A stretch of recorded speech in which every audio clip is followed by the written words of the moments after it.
What's going on, everyone? I thought I'd try things a little bit differently today by doing a little bit of post commentary and talking some more. I'm trying to help the channel get a little bit bigger, but unfortunately things seem to be lagging here and there, but I guess that's on me for having an inconsistent uploading schedule recently. I'll be sure to fix that here shortly, as soon as I can have a bigger backlog of videos.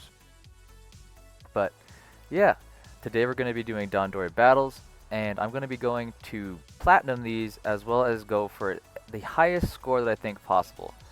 Some of these you could have easily seen me going for 300. I'm sure if I had optimized a little bit better, we would have gotten a little bit faster, or one of those, we would have been able to beat Olimar or Louis a little bit more succinctly. But you're going to notice the pattern for me is really easy. I want to raise as many Pikmin as quick as possible, and then I want to get to the gold piles. I don't care much about enemies until they become a bonus.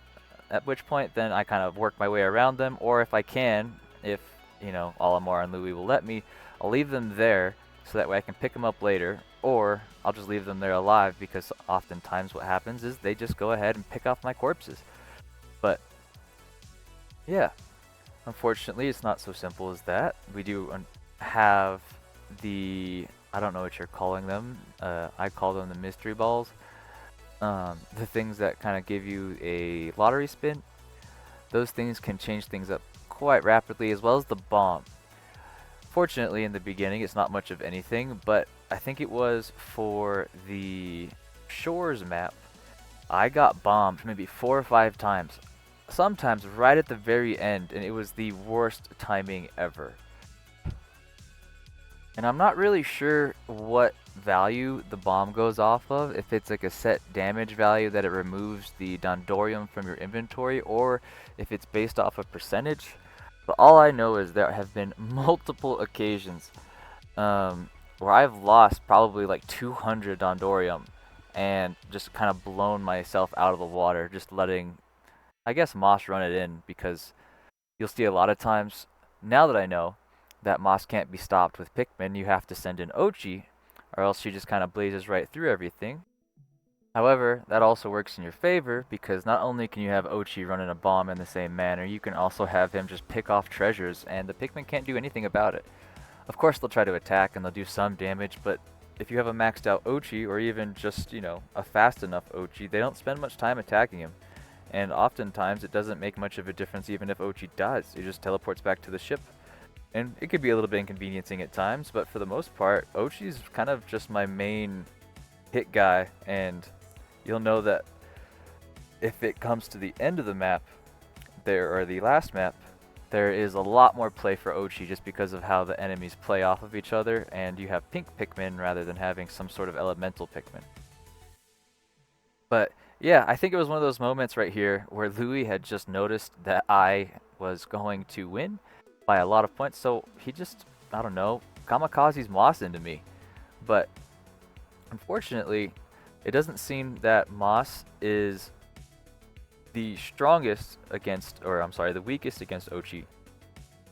Even though I have a maxed out Ochi, it always seems that Moss is boss. She has literally half his health bar, and she still manages to sit there and tank even through Pikmin attacking and everybody else in between just interfering. But thankfully it wasn't enough to stop me from getting this lime, but it did stop me from getting the strawberry, unfortunately. However, I think it was a good run. We were literally waiting there for treasures a couple of times, and towards the end, I think I should have just started stealing some more treasures from Louis. But it didn't make much of a difference. 57 to 160, the platinum. Always love watching the graphs. You can see where everything starts to kick in. Of course, we're still too early for it, but later on you'll see where I got like the golden fruit. I sit there and steal some Dondorium, or I get like a really nice triple point with a Fire Bull Blacks or something like that, and turn around the game with a 36 point boost right there. Fortunately, I didn't have to deal with too many problems outside of the bombs. There are a couple of times where I guess Louis does come over and he literally just takes everything, even if he has to walk the entire length of the map, which is really annoying, even if they're not bonuses, just because it helps out with the Pikmin. And I'm not sure if you've noticed, but the higher the level you go, the more Pikmin that whoever you're facing has. So that starts to be a handicap pretty quickly. And it may not seem like it right away, but when Louis is able to sit there and pop out 13, 20 different items for Pikmin to grab right off the bat, it really helps him out. But if RNG is for whatever reason on your side, which it rarely is, you can get lucky and have a lot of creatures around your area that aren't bonus creatures, so that way you don't have to sit there and worry about Louis coming across the map to grab them. You can actually leave them there a little bit longer. However, eventually he will come to grab them. But what I noticed after playing these maps a couple of times is that they always seem to have like a certain pattern that if you follow it, you can always win. I.e., open up the areas as quickly as possible, and then worry about enemies, and then worry about treasures. If you don't have to worry about too many enemies, worry about Pikmin and enemies simultaneously, and yeah, work your way backwards from there. Once the mystery balls start dropping, it also can add a different layer of when to start throwing things on top of Louis and Olimar and screwing up over their pace. It's a really good time if you have, what's it called, I don't know, the gas cloud, to throw it right on top of them before they get underneath an enemy. That really helps. I know that's kind of self-explanatory, but most of the time, I think, at least me being from an older generation, I'm only 28, but screen peeking was frowned upon.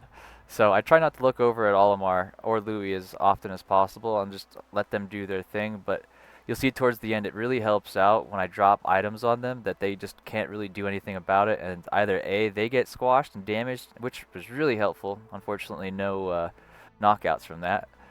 But you can also sit there and knock out 20 Pikmin, and suddenly that Pikmin handicap that you were starting off with earlier is a nothing burger. It really helps. But I guess while we're here as well, I could talk a little bit about the game that, oh my goodness, I forgot about that. Perfect timing for him to spawn in and just eat my Pikmin.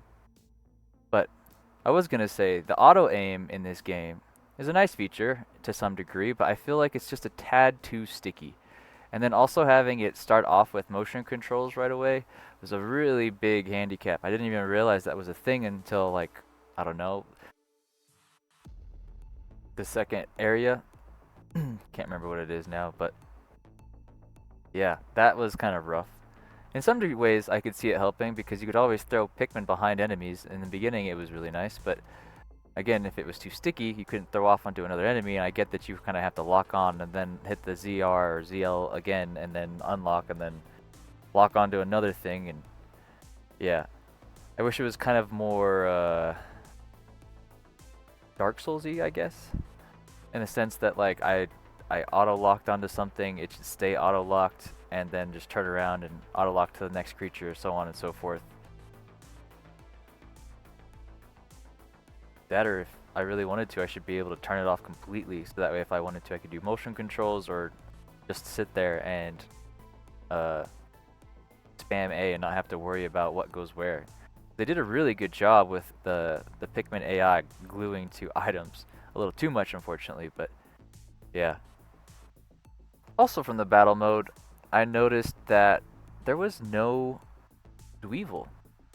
Last time there was a bomb Dweevil that you could drop in and then just kind of ruin somebody's day. And then also, there was the Blowhog that was basically the opposite team's ability, and you'd sit there and fry your Pikmin and you'd be going back to your ship, and or you'd even be outside of your ship and suddenly you'd be, why the heck am I down 30-40 Pikmin? This one's just a little bit more friendly, I feel. Especially also, this game doesn't allow your captain to be stun locked for too long. I remember that was a thing. You could sit there and be bought by Pikmin, or you could sit there and be bought by the creatures over and over again, even get flattened, and the next thing you know, you're just stun locked to death. That's a terrible fate. But it unfortunately made the game... Not unfortunately, it fortunately made the game more... I don't know, what's the word? It was a tougher challenge for sure, but it was definitely one of those things that you just didn't see coming. But before it's over, here you go, 269 plat. It was perfect. And we're on to the next area. It's not this Shores level, it's the second Shores level. I think it's the third to last, second to last with Louis. No, second to last with Louis. That just really ruined me over and over again. But yeah, they definitely softened up the game this time around. And not to say that I'm like entirely mad, but at the same time, I think Nintendo should understand that a lot of their generation of people playing is gonna be adults now, like, or they've got to be adults by now. And I get that kids kind of move the market, and they are the ones who buy in the games, or at least they get their parents to. Um, but come on, like, not everybody's that way. And again, it doesn't have to be an adult game. They don't have to go for GTA 5 status, but they could go for higher level of difficulties. They could go for more adult thematics. Like, I get that they touched on that like a little bit with Tears of the Kingdom. Like the fact that some people weren't there, I just imagine they're dead now. Like, what was his name? It wasn't Toucan Sam. Cass.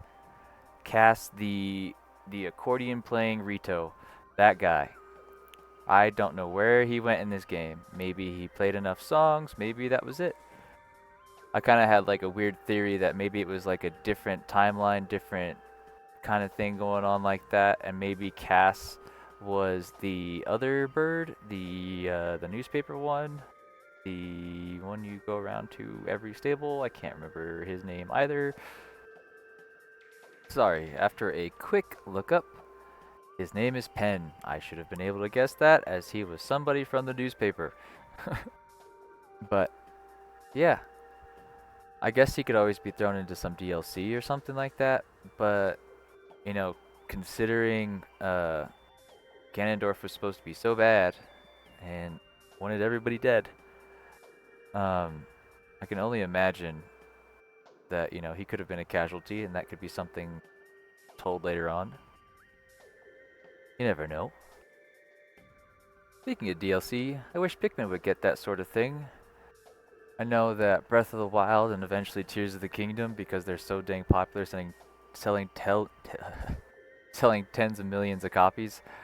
I think that it makes sense, but I think the Pikmin fandom is a really die-hard fandom, and I'm screwing up my Pikmin's lives right here. Yep, that's a lot of them dead. Wow. Yeah, but we recover from this, of course. But yeah, the Pikmin fandom's a die-hard fandom. We've been around for a long time. I remember playing this on the GameCube way back in the day, as Olimar. If you might want to, or if you're really a big Pikmin fan, I have Pikmin 1 and 2 up on the channel. Sorry, shameless plug. But at the same time, I will never have Pikmin 3 on the channel unless it's like some sort of mod. I've thought about doing stuff like that. At some point, at least. I want to do a challenge run or speed runs of some kind with Pikmin, maybe, which would be really cool. Because it's just a lot of strategy-based things. A randomizer would be really cool as well.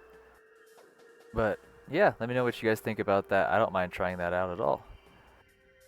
However, our next game and our eventual next, I don't think it'll be a series, honestly. The game should be rather short. I can condense it down into one video, but Super Metroid from the Super Nintendo.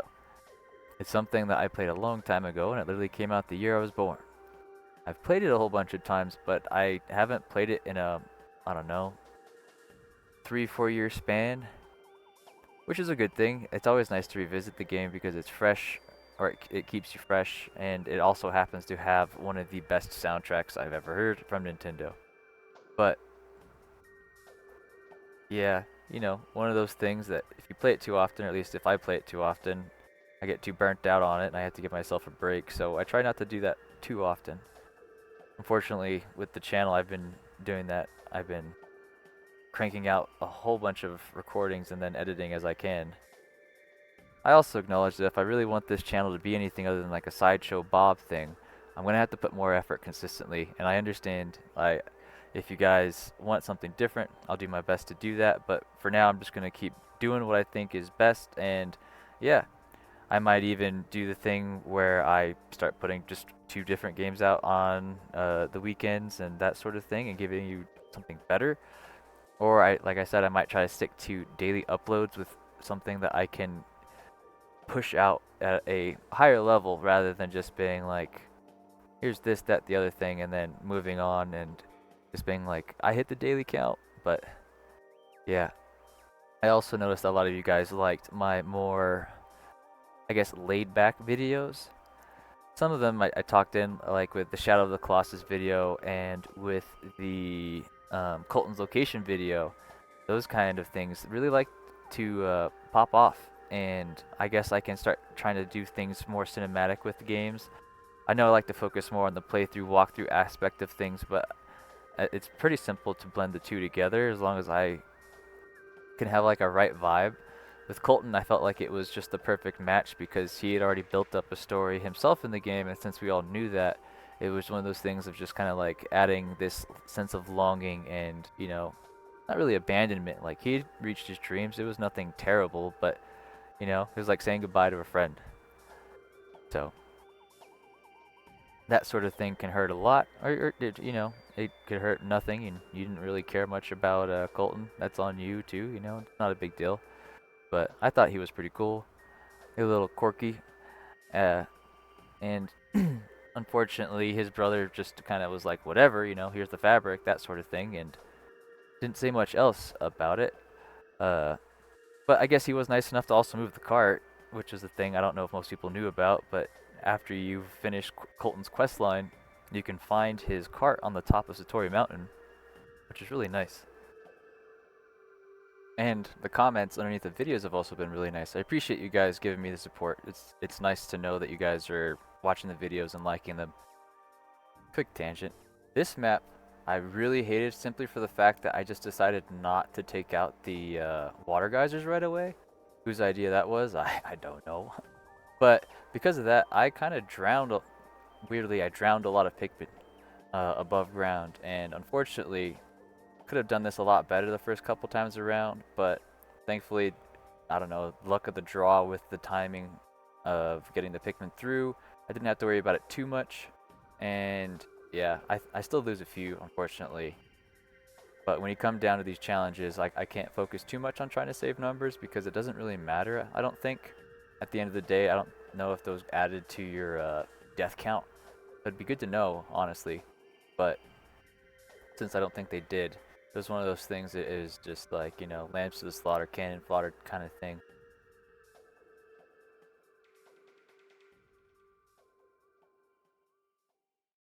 Since we just rolled an explosive, I will say trying to use mines on anything other than enemies is kind of a wasted piece of time, just because by the time they go off, Louis or Olimar is already halfway across the map.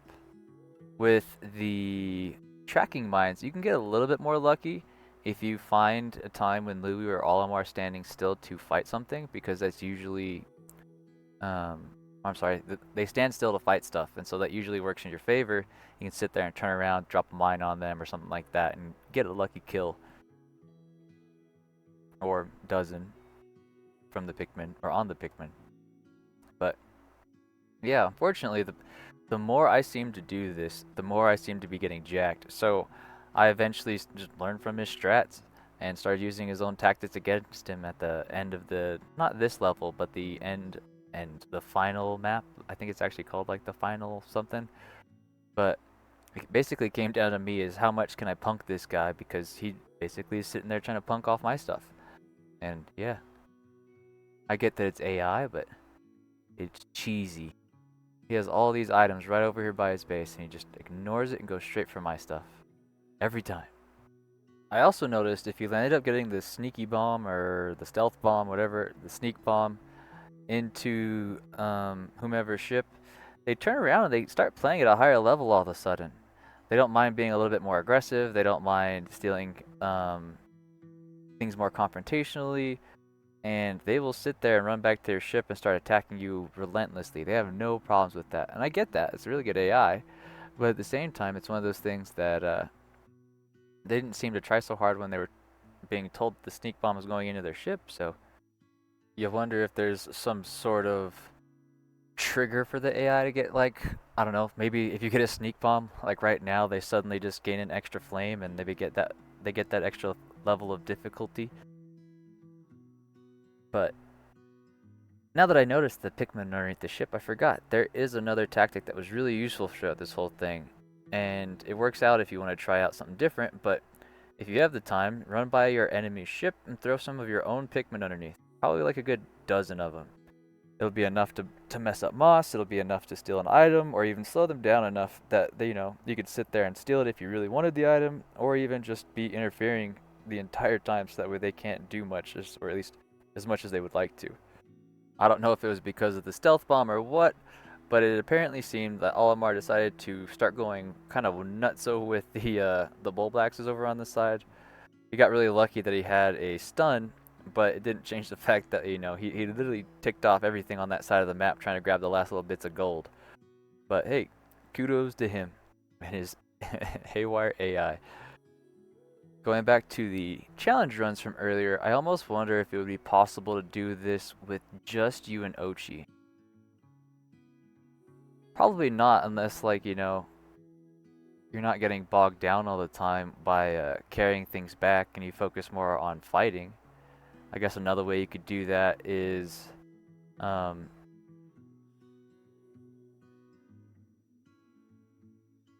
only get items stolen from Louis and stuff like that. Obviously he'll be using Pikmin, but since Ochi can swallow the item and just run off with it, they won't be able to do much. And that kind of works in your favor, and, maxed out Ochi has a lot of health. You could sit there and either just grief or, do your thing with Pikmin underneath the ship. Well, I know if, no Pikmin. That'd be really hard. I guess you would have to go specifically for, like, a golden item, either, like, a 14 point, like the armored beetle there. That would be a decent one, but I think it'd get rougher and rougher towards the end, simply for the fact that they start with such high numbers of Pikmin that doing any sort of damage to them in the beginning would be damn near impossible. But I guess that would be one form that we could go for. But that one was a really good one with 320 points. As you can see there, I got lots of bonuses, and I even stole some from him right underneath his nose. Worked out in our favor towards the end, as we also got the bomb. This next one is exactly what I'm talking about. This map is pure chaos. I don't know why Louis went so ham on me. He decided just to come over here and start attacking everything, trying to steal treasures. Just before this match, he had thrown the bomb into my ship, and literally, like I said, I lost damn near 200 Dandorium in a split second. But 215 wasn't bad. I felt like I could do a lot better without Louis interfering at the end, and I also made a lot of errors for just, simple things that you kind of learn the map as you go, sort of thing. Like opening it up. To what degree should I open it up? Who should I fight? And unfortunately, even with like perfect strategy, the damn enemies spawning in so rapidly on this map just makes some things difficult to, like, chain the items. Like in a little bit, you'll see I try to chain the strawberries, and unfortunately, the snagrets have already respawned, and I am back to square one with one of the strawberries, and thankfully Louis doesn't grab it. But it's one of those situations where it's really frustrating, because when you get to this part of the challenges, it's one of those things is leaving an item alone for too long is really dangerous. Even with like the fireball blacks and stuff like that. He will raise up his numbers and he will go crack at it and even leave it like half health, come back at it again, sort of thing.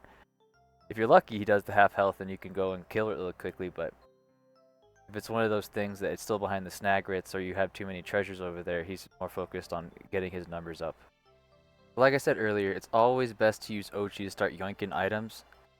For some odd reason, that swallow technique just makes it so easy to get away with items, and even if you use Ochi to attack Moss for whatever reason and she drops an item, you're going to need some extra Pikmin, because for some odd reason, you bite, she drops, she swallows again, and it rinses and repeats, and next thing you know, you're just stuck in an infinite loop, and you don't have Ochi, and you put yourself in a more serious disadvantage than you've already given yourself with the start of this game being at like 5 flames.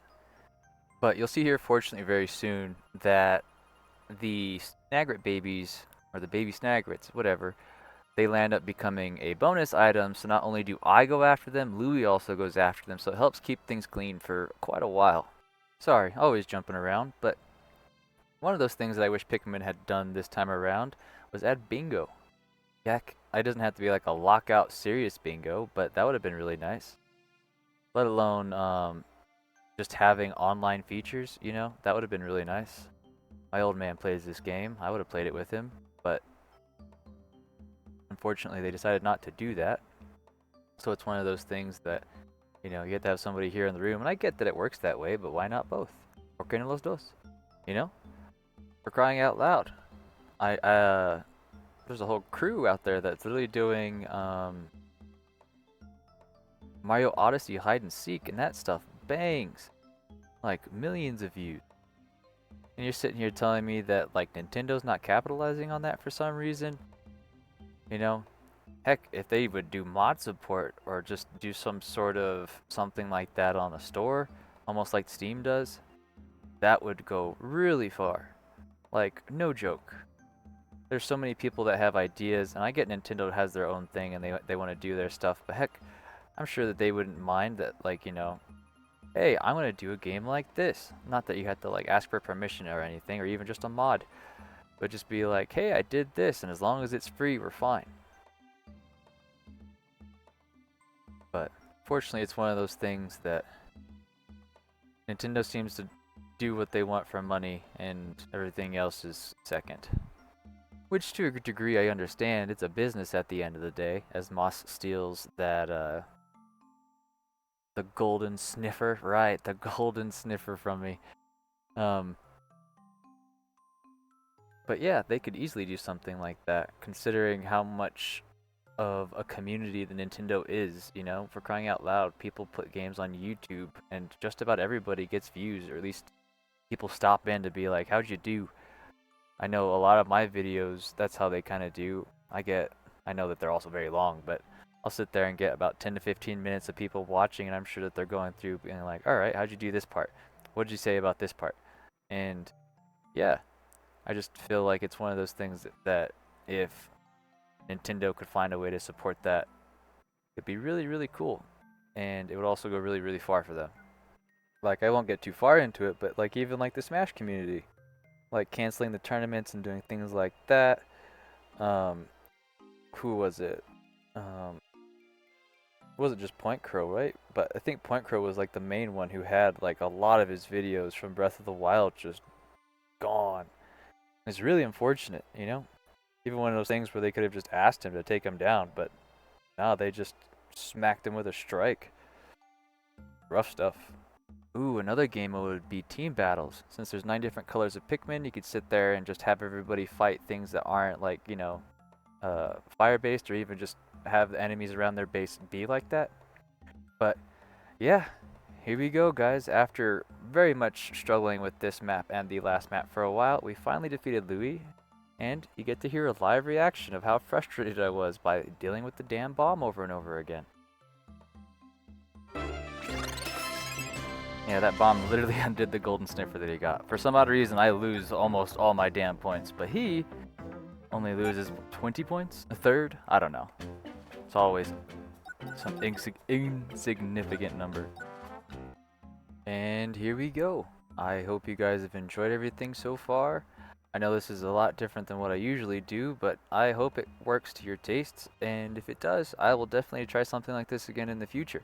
Heck, I could even do it coming up for the Metroid Prime episode or series. I might break it down into smaller stuff because it seems to be better on the channel. Anything under about 45 minutes seems to be the limit. Not that anybody or not anybody's watching it, it's just one of those things that people come back again and again and again, I feel.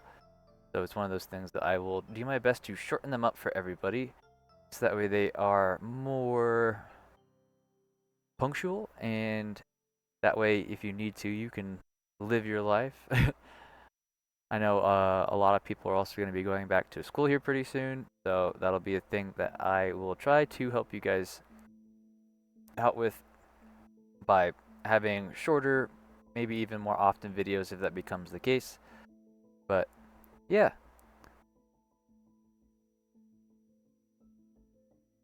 This last map, I tried a different couple strategies. I would try to start off by going to the, I guess, the right of the ship, off to the left of the screen now. And what I would try to do is kill everything over there, but what would usually happen is Louis, for some odd reason, would just take Pikmin all the way across the map for some reason, come steal my, I don't know, the poisonous bulborbs, and he would just run back. But like I said about the mines, doesn't do much unfortunately, and also I had a ability to stun lock him, and unfortunately I didn't get it off in time, so the mine didn't do anything. That would have been the perfect wombo combo, but I missed that up. But yeah, in order to get high points on this map, the easiest way to do it was literally just to ignore as many enemies as possible and just clear straight to treasure. Of course, persimmons are always nice because they're right there at the beginning, but the best start would always be a strawberry or a lime because there's either a lime on the other side of that wall, or there's also strawberries on the other side of the wall. Another thing I didn't know up until this point is that if you literally leave Ochi to dig something like that, they will kill him. And normally I figured Ochi would take the time to, I don't know, fight off whatever is hurting him, but I guess it just doesn't make sense. In addition, I did spawn in 5 luminous Pikmin and lose all 5 luminous Pikmin in that matter of time. In addition, I don't know why, but I kept spending time opening the wall over there where Moss is at now, instead of opening this one right here. And what that did is basically just gave Louie a straight shot access to my part of the map. And ironically enough, I kept doing this because I wanted the treasures on the other side. Like you see the lime and the 2 strawberries, it's really nice. But it actually kind of worked out against you because again, he could literally walk over here, and as you can see, this guy right here is usually worth 21 points. And if you let Louie get all 3 of those on the map, well, you guessed it, that's 63 points down, and you're sitting there in a very tough spot. And of course you can grab the bomb, but a lot of the time that doesn't really seem to do much, as I've said plenty of times. But because of that, I just started playing around it and giving myself more time to grab items on that side of the map, and then working my way back around and then trying to stunt his progress as much as possible over by his ship and coming back around, rather than trying to basically open up the map for him. Worked out really well considering a lot of the stuff that he had was already moved, I don't know, a quarter of the way, so I saved myself a lot of time, basically letting him do the work and then coming to clean up. Overall, I felt like this is the best I can do right now. Most of the maps I feel like you can 200 point plus everything, but the first one I don't think so. I think you can get at least your platinum, and you're lucky if you get that, but unfortunately it gets to the point where it's not even about getting items. You're basically fighting for what's left on the map. It's just scraps.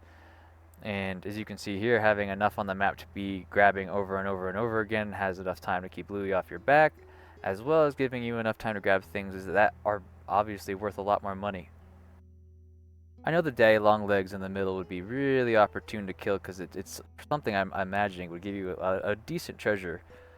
But unfortunately, I guess fortunately, it works that, you know, it does kind of kill everybody that it possibly can. So it also keeps Louie out of the way. And if you get a nice stun, or even a bomb at the right time, or even a gas cloud at the right time, you can sit there and have him actually put in some work.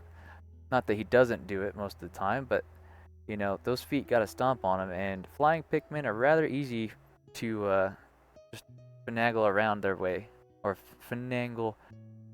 And yeah, this one just overall is such a tight thing because by the time the bigger items are starting to get bonus points, they're already on the other end of the map. Louie's got like a really close access. Just I don't know how he has such a close access despite never opening up his shortcut. But he always seems to be just capable of being one step ahead for a lot of these items towards here at the end. However, if you can get yourself the golden sniffer, you can get yourself the bomb in the ship, you can always count on winning. I think those 2 things alone would be enough to do it. So maybe it is possible to do an Ochi Olimar challenge run. Figure Olimar can carry 1 pieces of things. And then, I guess you could use Olimar like a Pikmin and then mainstream Ochi. That would make a lot of sense. This is doable, guys. Let me know if you would like to see me attempt to do an Ochi and Ochi and me only run against Olimar. Entirely possible, I feel. But between these two things, it didn't seem like it was possible, but we did manage to break 300 points on this just at the last second. Unfortunately, the bomb didn't make it in. I forgot that, Olimar was smart enough to run back and stop it just before it got there. Thankfully, it doesn't make it to my ship either, and we sit here with a 178 point lead. Who would have thunk it? And just to think, that was only probably like 30 minutes worth of attempts. I'm sure if I really wanted to, I could streamline that down to like a T. I could have it. Ooh, and also, if I had gotten the bomb in, that would have been a greater point lead for me at the end. That was also another faux pas. Really ruined that. Here's one last quick look over for the scores. I'm eternally grateful for you guys being here as always, and I hope you decide to hit that subscribe button. Peace.